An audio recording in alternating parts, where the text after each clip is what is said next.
Hey there, hunters. This is iisnotwizard here with a build for your gunlance, the fun lance, as they say. It involves a good mix of defensive and offensive skills that I've been finding very, very useful. I've been using gunlance very consistently for the past week or so. Whenever I encounter a monster that I think is too hard for me to play with the bow or the dual blades, then I'll say, hey, let's go grab my gunlance and we'll be good to go. So let's see what skills that we have to work with first.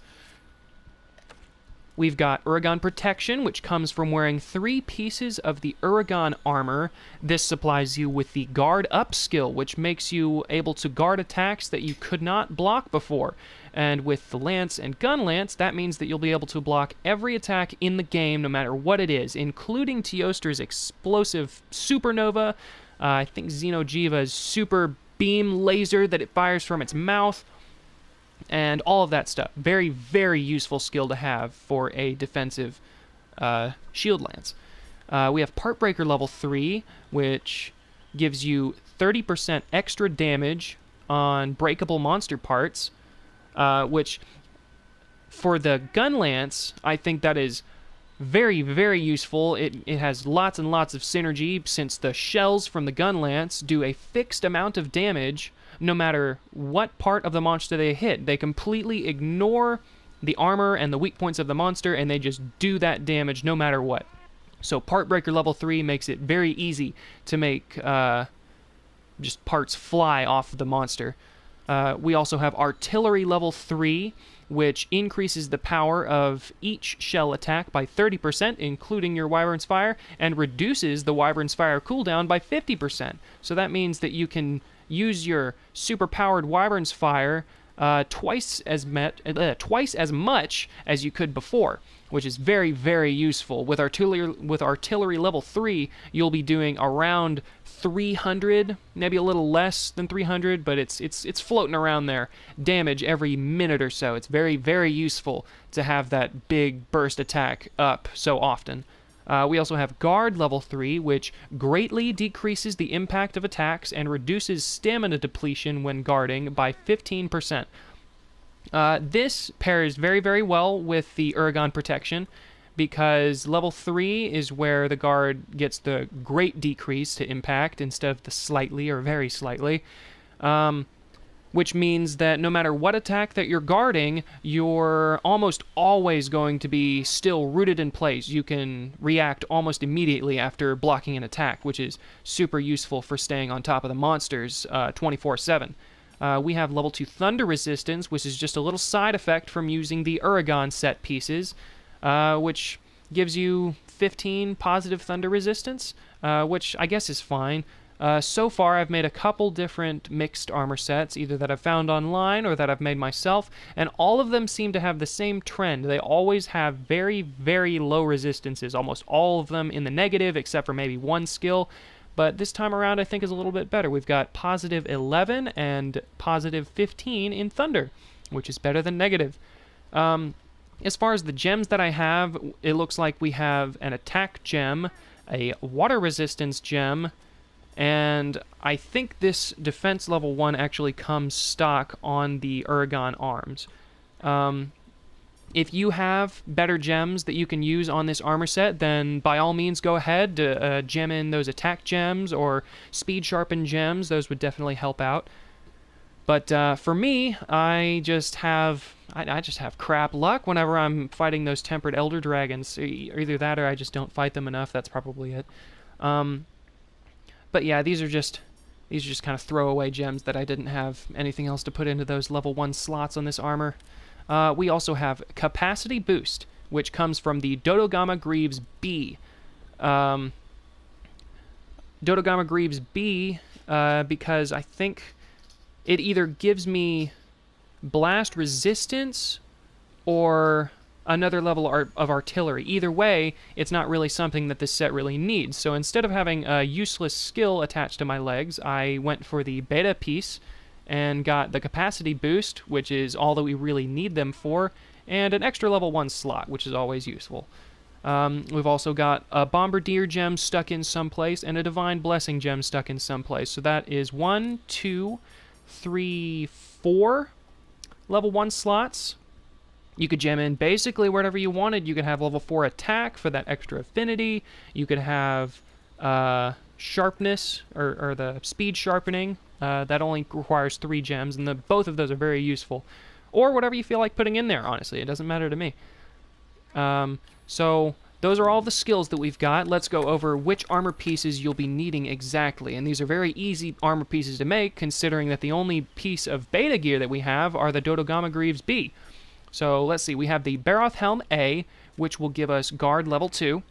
We have Uragon Mail A, which will give us Part Breaker level 2.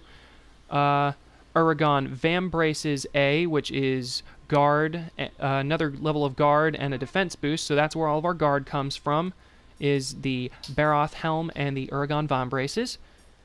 We have the Uragon Coil A, which will finish up our level 3 Part Breaker and give us a little bit more thunder resistance. And the Dodogama Greaves B, which of course supplies us with capacity boost. My charm is the Artillery level 3 charm, and I think this is the hardest thing to make for this set, but it's not impossible. It's definitely a lot faster than trying your luck at fighting Tempered Elder Dragons and just hoping that you get all of those artillery gems.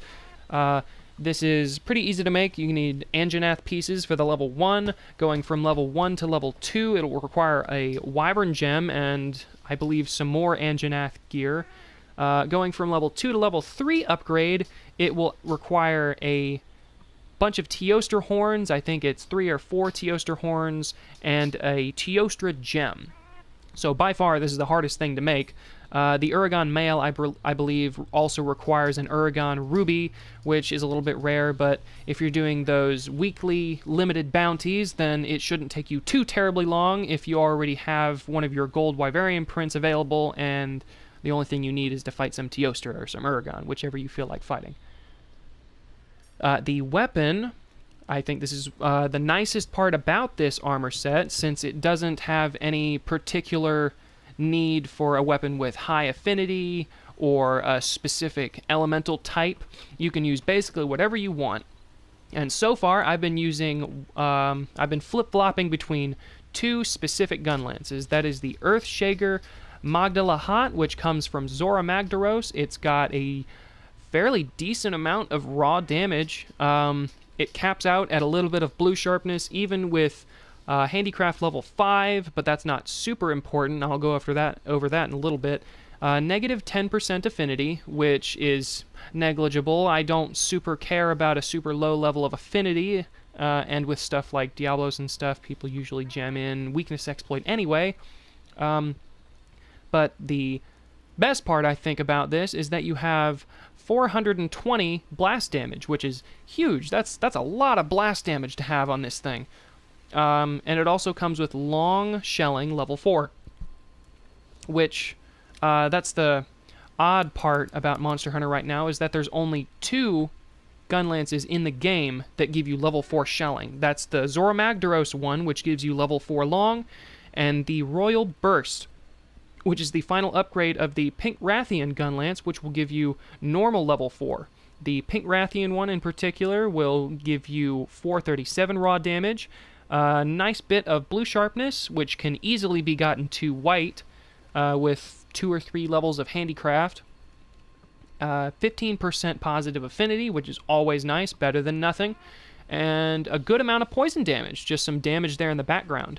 The main reason I see people using the Royal Burst, though, over the Magdalahat from Zora Magdaros is just the sharpness difference. The main thing I see people bring up when it comes to comparing these 2 gun lances is the fact that while people are using their gun lance, they want to start their combo, they want to do some stabs, maybe the upswing before their slam into their burst, and they always complain about the Zora Magdaros gun lance always bouncing off of the harder part of the monsters while they're trying to start their combo with the upswing. A neat little workaround that I found that I don't think I've heard anybody talk about thus far. Maybe they have, or I just haven't seen them, but it's not very common knowledge, I don't think, that you can fire off a single shell, then press R2 circle to do a quick reload immediately after. So instead of trying to stab the monster or do your upswing, which might bounce, you could fire a shell, quick reload, R2 triangle circle after the quick reload to go straight into your slam attack, and as we all know, leads into your burst. And then you could do wide sweep, worm stake. You could also infinitely loop this combo by doing this big burst combo, do the wide sweep after the wide sweep, quick reload, and just rinse and repeat.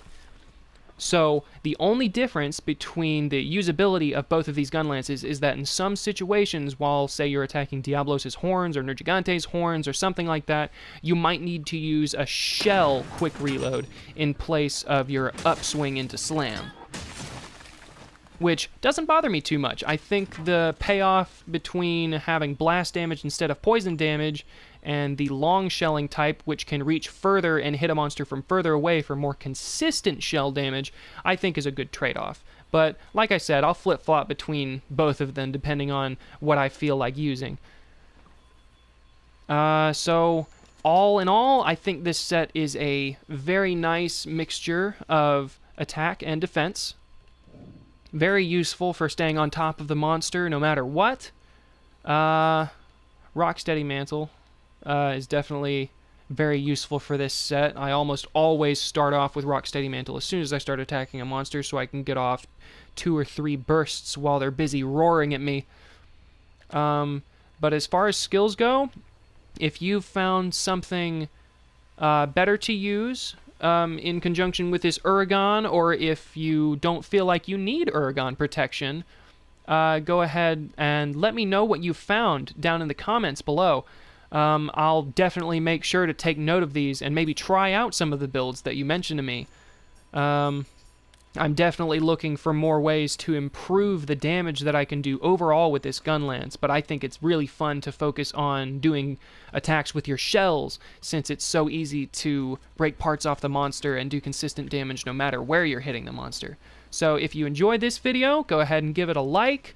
I usually don't make videos like this often just because whenever I upload a video, it's usually just some random little thing that I thought was cool, and I was like, people might think this is cool too. But this was fun. I think this build is really useful. I want more people to know about this, considering how easy it is to make with all the alpha pieces. And if you have any other builds, like I said, let me know, and if this does well, I might consider making some more build videos over other things I've been messing with, like the bow or the switch axe. I have a couple dual blade sets that I've been messing with too. That's all for now. Go out there, enjoy your fun lance, and I'll see you around. Happy hunting.